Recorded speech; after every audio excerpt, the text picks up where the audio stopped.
नमस्कार। दिव्य ज्योतिष परामर्श केंद्र में आप सभी लोगों का हृदय से स्वागत है। मित्रों, आज जो हम आपके बीच चर्चा करेंगे वह चर्चा होगी नकारात्मक ऊर्जा को लेकर के, नेगेटिव एनर्जी को लेकर के, जिसको आम बोलचाल की भाषा में भूत प्रेत इत्यादि कहा जाता है। जब बात भूत प्रेत बाधा की आती है तो एक विचित्र सा चेहरा सामने आता है। क्या कभी किसी ने भूत को देखा, प्रेत को देखा?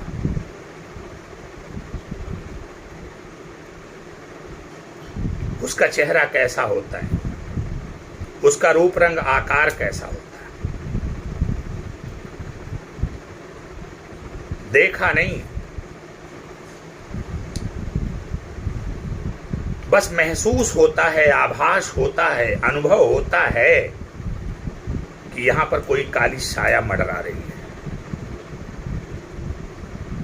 यहां पर कोई नेगेटिव एनर्जी है, नकारात्मक ऊर्जा है।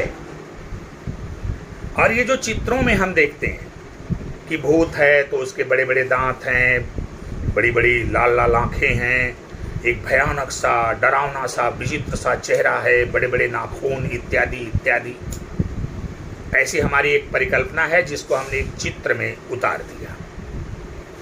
क्योंकि हमको पहले से पता है कि भूत जो है वो खतरनाक होता है, डेंजर होता है, भयानक होता है, उसका स्वरूप भयावह होता है। तो हमने अपनी परिकल्पना को चित्रित कर दिया, अपने चित्रकला में उतार दिया कि भूत होगा तो ऐसा होगा।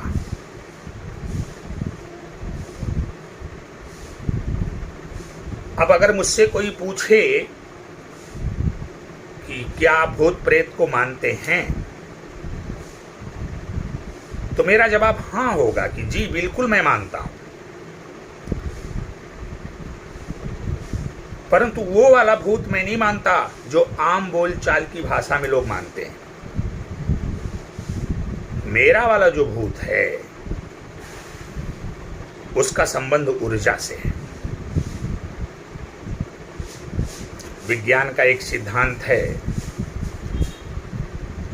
आइंस्टीन साहब ने कहा कि द्रव्यमान है तो ऊर्जा है, और उन्होंने एक सिद्धांत और भी दिया कि जब द्रव्यमान की क्षति होती है तो ऊर्जा उत्पन्न होती है। उसके लिए उन्होंने एक इक्वेशन दिया, एक समीकरण दिया, E = mc²।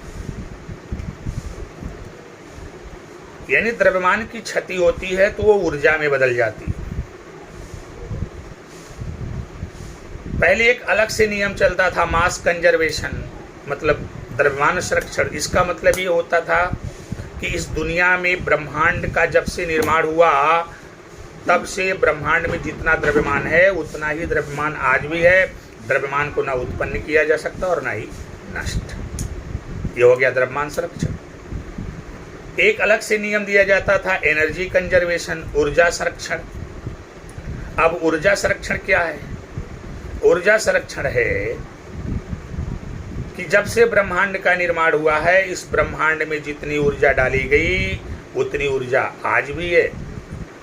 रूपांतरण, स्थानांतरण भले हुआ हो, लेकिन जितनी ऊर्जा तब थी उतनी ही ऊर्जा आज भी है। अर्थात ऊर्जा को ना उत्पन्न किया जा सकता है और ना ही नष्ट किया जा सकता है।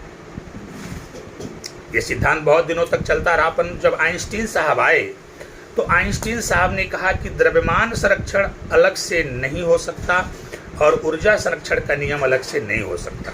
उन्होंने इन दोनों को जोड़ा और उन्होंने कहा मास प्लस एनर्जी कंजर्वेशन ये ज़्यादा उपयुक्त होगा, यानी द्रव्यमान प्लस ऊर्जा संरक्षण।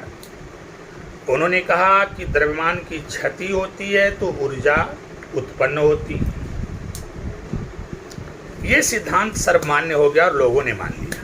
तो आइंस्टीन साहब ने क्या कहा कि द्रव्यमान की क्षति होती है तो ऊर्जा उत्पन्न होती है। ये शरीर क्या है, ये पिंड क्या है?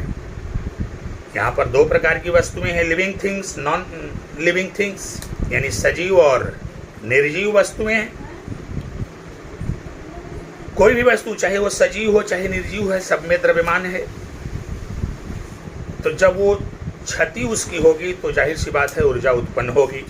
इसी प्रकार ये सजीव शरीर है, जीवधारी शरीर है, जब इसकी डेथ होती है, जब इसकी मृत्यु होती है, तो द्रव्यमान की क्षति हो गई। ये शरीर मिट्टी में मिल रही है, शरीर का नुकसान हो रहा है, पिंड का नुकसान हो रहा है, द्रव्यमान की क्षति हो रही है, तो जाहिर सी बात है कि ऊर्जा उत्पन्न होगी। अब ये ऊर्जा दो प्रकार की भी हो सकती है, positive energy and negative energy. सकारात्मक ऊर्जा भी हो सकती है, नकारात्मक ऊर्जा भी हो सकती है। अब यदि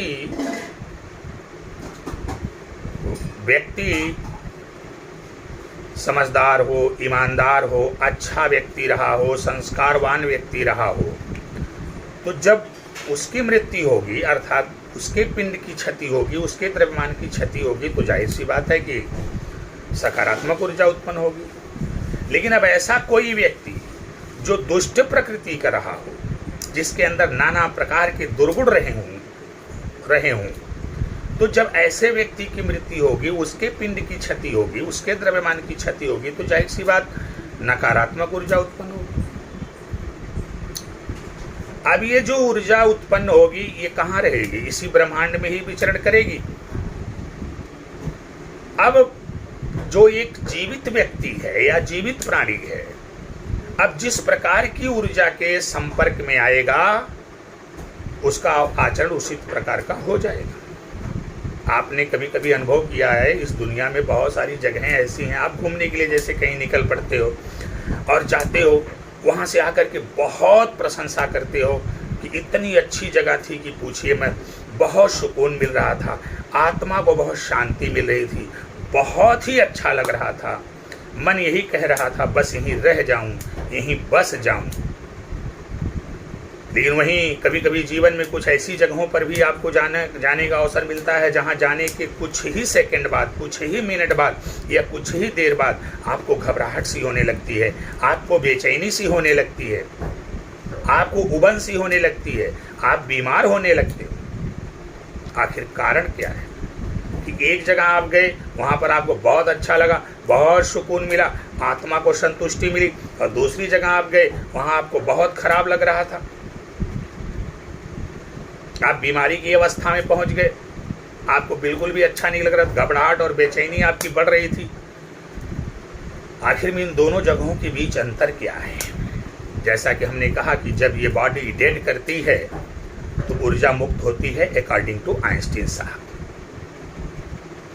मैं विज्ञान के आधार पर समझाने का प्रयास कर रहा हूं,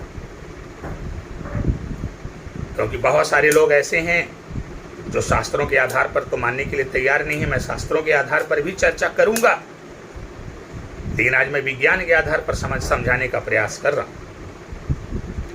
आखिर कारण क्या है कि एक जगह जाकर के आपको सुकून मिला, संतुष्टि मिली, प्रसन्नता मिली, आप एकदम खुश हो गए, वहां पर आपका बसने का दिल कर दिया, रहने का दिल कर दिया। लेकिन दूसरी जगह जब आप गए तो आपको घबराहट होने लगी, बेचैनी होने लगी, सांस फूलने लगी, मन उबने लगा, आप बीमार होने लगे। आखिर इन दोनों जगहों के बीच का अंतर क्या है? बस वही ऊर्जा का खेल है। उस जगह जहां पर आप गए, जहां पे आपको अच्छा लगा, सुकून मिला, जाहिर सी बात है वहां पॉजिटिव एनर्जी थी, और जहां पर आपको खराब लगा, बुरा लगा, बेचैनी हुई, घबराहट हुई, जाहिर सी बात है वहां नेगेटिव एनर्जी थी। वो आपके शरीर के जब संपर्क में आई तो उसने अपना रंग दिखाना शुरू किया। पॉजिटिव एनर्जी के संपर्क में आपकी बॉडी आई तो पॉजिटिव एनर्जी ने रंग दिखाया, तो आपके अंदर सकारात्मकता आ गई। नेगेटिव एनर्जी के संपर्क में आए तो वहाँ पर नकारात्मक ऊर्जा ने अपना असर दिखाया, तो उसका दुष्प्रभाव आपके ऊपर पड़ गया। ये है भूत प्रेत का खेल। बात यहाँ ऊर्जाओं का है कि किस प्रकार की ऊर्जा आपके शरीर में प्रविष्ट कर रही है। वाणी भी एक प्रकार की ऊर्जा है। अच्छे लोगों के संपर्क में रहेंगे, अच्छी वाणी के द्वारा जो आपके कर्ण कुहरों के माध्यम से आपके शरीर के अंतर्मन में ऊर्जा जाएगी, वह आपके अंदर सकारात्मकता लाएगी। लेकिन जब बुरे व्यक्ति के संपर्क में रहेंगे, बुरे व्यक्ति के वाणी से निकलने वाली जो ऊर्जा है, ध्वनि ऊर्जा तरंगों के रूप में चलती है, वो आपके कण कुहरों से प्रवेश करके जब आपके शरीर के अंदर जाएगी और आपके शरीर को वाइब्रेट करेगी, बुरे लोगों की वाणी तो आपके अंदर बुराई आएगी, अच्छे लोगों की वाणी जाएगी तो आपके अंदर अच्छाई आएगी। इसीलिए हमने कहा दुनिया में शब्द सबसे ज़्यादा ताकतवर होता है। किसी को तीर से मारा जाए, तलवार से मारा जाए, वो चोट वो भूल जाता है, लेकिन किसी को शब्दों के बाण से मार दिया जाए, इस चोट को जीवन भर नहीं भूलता। अब आप खुद समझ लीजिए शब्दों में कितनी ताकत है। तो शब्दों की ताकत से जब व्यक्ति शांत और क्रोधित हो सकता है, शब्दों की ताकत से जब व्यक्ति प्रसन्न और दुखी हो सकता है, तो ये मंत्र क्या है? ये भी तो शब्दों की ही ताकत है। तो अगर इनको पढ़ने से आपके अंदर सकारात्मकता आती है तो इसमें आश्चर्य किस बात का? खैर, ये तो दूसरा विषय हो गया। हम बात कर रहे थे भूत प्रेत बाधा, सकारात्मकता और नकारात्मकता की। आपने देखा होगा रोड पर आप चलते हैं, कहीं कहीं बिल्कुल सीधा रोड होता है, लेकिन वहां पर एक बोर्ड लगाया रहता है और बोर्ड पर लिखा रहता है सावधान दुर्घटना बाहुल्य क्षेत्र। दरअसल वहां पर इतनी दुर्घटनाएं हो चुकी होती हैं, जैसे एक दुर्घटना हुई, अब वहां पर नेगेटिव एनर्जी उसकी मुक्त हुई, अब वहां दूसरा कोई व्यक्ति गाड़ी से गुजरा, उस नेगेटिव एनर्जी के चपेट में आया तो उसकी दुर्घटना हो गई, तीसरा गुजरा उसकी चपेट में आया तो उसकी। अब पता चलता है कि वहां पर दुर्घटनाओं का एक चैन बन जाता है, लगातार दुर्घटना पे दुर्घटना होने लगती है। अंततोगत्वा शासन प्रशासन को एक बोर्ड लिख करके टांगना पड़ता है कि सावधान दुर्घटना बाहुल्य क्षेत्र। आपने बहुत सारे परिवारों में देखा होगा कि अगर उनके घर में अकाल मृत्यु हो रही, कारण कोई भी हो, अभी कारण पे नहीं जाना, अगर उनके घर में अकाल मृत्यु हो रही है तो आप देखेंगे चैन बाई चैन ये अकाल मृत्यु का सिलसिला चलता रहता है उसी एक ही घर में। क्यों? ये नकारात्मक ऊर्जा का खेल है। अब वहां पर नकारात्मकता इतनी ज्यादा हो गई है कि अब ये चैन बाई चैन वहां पर अकाल मृत्यु का खेल चलेगा। तो ये है भूत प्रेत बाधा, जिसको साइंस की भाषा में आप लगता है अच्छे से समझ गए होंगे। Negative and positive energy according to Einstein साहब। द्रव्यमान की क्षति होगी तो ऊर्जा उत्पन्न होगी। अब द्रव्यमान कैसा है? अच्छा द्रव्यमान है तो अच्छी ऊर्जा, अब खराब द्रव्यमान है तो खराब ऊर्जा। अब आप कहेंगे कि अच्छा द्रव्यमान और खराब द्रव्यमान, ये कौन सी परिभाषा हो गई? तो भाई न्यूक्लियर एनर्जी ही तो है, वही परमाणु बम भी बनाता है और वही न्यूक्लियर रिएक्टर है, उसी से न्यूक्लियर रिएक्टर भी बनता। परमाणु बम विनाश का काम करता है और जबकि न्यूक्लियर रिएक्टर विकास का काम करता है, विकास का काम करता है, डिपेंड करता है। ऊर्जा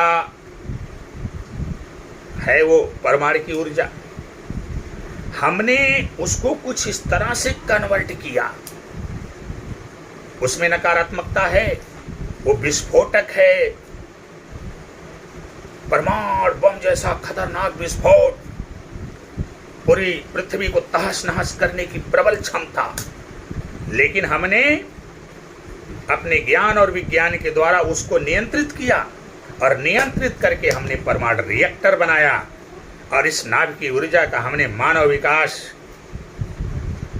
में सदुपयोग किया। तो जिस प्रकार परमाणु की इतनी खतरनाक ऊर्जा का नियंत्रण करके परमाणु बम की बजाय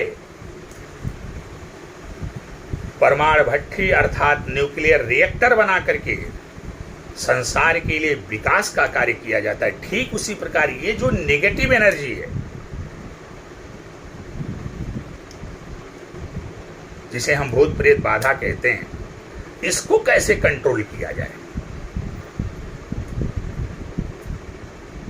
हम इसे कैसे कंट्रोल करें, हाउ टू कंट्रोल इट, हम इसको कैसे कंट्रोल करेंगे। ये जो निगेटिव एनर्जी है जिसको भूत प्रेत बाधा कहते हैं, इसको किस बायोलॉजी में खोजें, किस फिजिक्स में खोजें, किस केमिस्ट्री में खोजें, इस नेगेटिव एनर्जी को कंट्रोल करना ये जो आपकी फिजिक्स है, केमिस्ट्री है, बायोलॉजी है, इसमें नहीं मिलेगा।